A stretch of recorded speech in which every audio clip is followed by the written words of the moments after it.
Hello friends, એક વખત પનીરની સબ્જી જો આ રીતે બનાવી દીધી તો 100% તમે હોટલને ભૂલી જશો. તો ફ્રેન્ડ્સ, એના માટે રેસીપીને લાસ્ટ સુધી જોજો અને રેસીપી ગમે તો વિડીયોને લાઇક અને શેર કરજો. આજની આ સબ્જી બનાવવા માટે ડુંગળીના બહારના ભાગમાંથી મેં મોટા પીસ રેડી કરેલા છે અને એના વચ્ચેના ભાગને આપણે પ્યુરીમાં ઉપયોગ કરીશું. એ જ રીતે કેપ્સિકમમાંથી પણ આ રીતના ચોરસ પીસ તૈયાર કરેલા છે અને ટામેટામાંથી પણ આ રીતની બહારની સાઈડના મોટા પીસ રેડી કર્યા છે અને વચ્ચેનો ભાગ છે એને પ્યુરીમાં ઉપયોગ કરીશું. અને પનીરનું પણ આ રીતે મોટું કટિંગ રેડી કરી લીધું છે.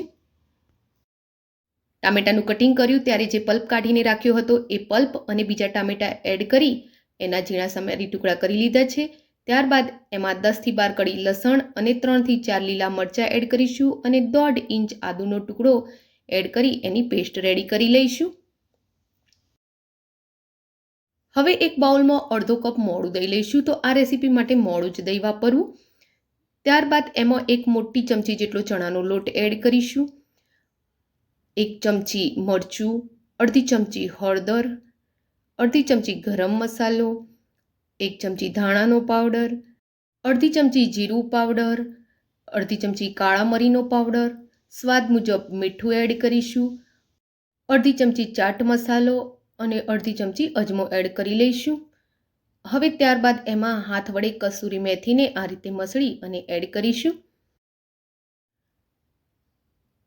હવે આ બધી જ વસ્તુને પહેલાં તો સારી રીતે હલાવી મિક્સ કરી લઈશું.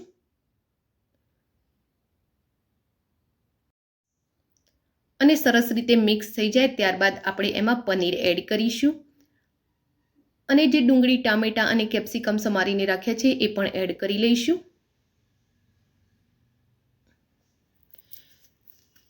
અને તેને સારી રીતે હલાવી મિક્સ કરી લઈશું. તો ફ્રેન્ડ્સ, જો તમને મારી રેસીપી થોડી પણ ગમતી હોય તો વિડીયોને લાઇક અને શેર કરો અને મારી ચેનલને હજુ સુધી સબસ્ક્રાઇબ ના કરી હોય તો કરી લો, જેથી કરીને તમને મારા નવા વિડીયોની અપડેટ મળતી રહે. દહીંવાળો જે મસાલો રેડી કર્યો છે એ શાકભાજીને સરસ રીતે કોટ થઈ જાય ત્યાં સુધી એને સારી રીતે હલાવી લઈશું.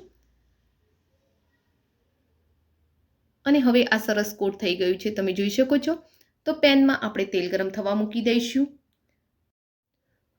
અને આ શાકભાજીને આપણે મીડિયમ ગેસના ફ્લો પર સાંતળી લેવાના છે.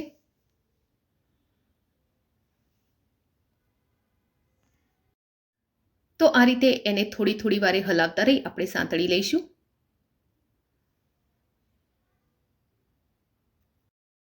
ટામેટા, ડુંગળી અને કેપ્સિકમ થોડા સોફ્ટ થઈ જાય અને પનીર થોડું સતળાઈ જાય ત્યાં સુધી આપણે એને સાંતળીશું. તો પનીર અને શાકભાજીને આપણે આટલા જ સાતળવાના છે. તો હવે આ પેનને આપણે સાઈડ પર લઈ લઈશું અને ગેસ પર આપણે એક કડાઈમાં તેલ ગરમ થવા મૂકી દઈશું. તેલ ગરમ થાય એટલે એમાં અડધી ચમચી જીરું એડ કરીશું અને ઝીણી સમારેલી ડુંગળી એડ કરી લઈશું. તો ડુંગળીને આપણે એકદમ ઝીણી સમારી એડ કરવાની છે અને હવે તેને સારી રીતે હલાવી સાંતળી લઈશું. તો ડુંગળીનો કલર ચેન્જ થાય ત્યાં સુધી આપણે એને સાતળવાની છે. તો આ રીતે એને સતત હલાવતા રહીશું. અને હવે ડુંગળીનો કલર ચેન્જ થઈ ગયો છે તો આપણે જે આદુ, લસણ, મરચાં અને ટામેટાની પેસ્ટ બનાવીને રાખી છે એ એડ કરી લઈએ અને એને થોડી વાર માટે આપણે સાંતળી લઈશું.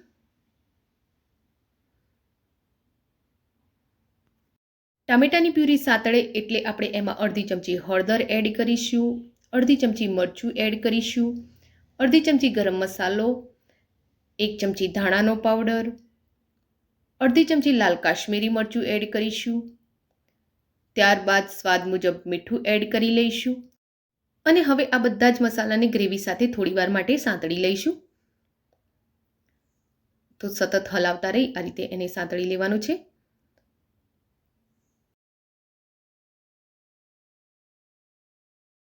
મસાલા અને ગ્રેવી સરસ સતળાઈ ગઈ છે.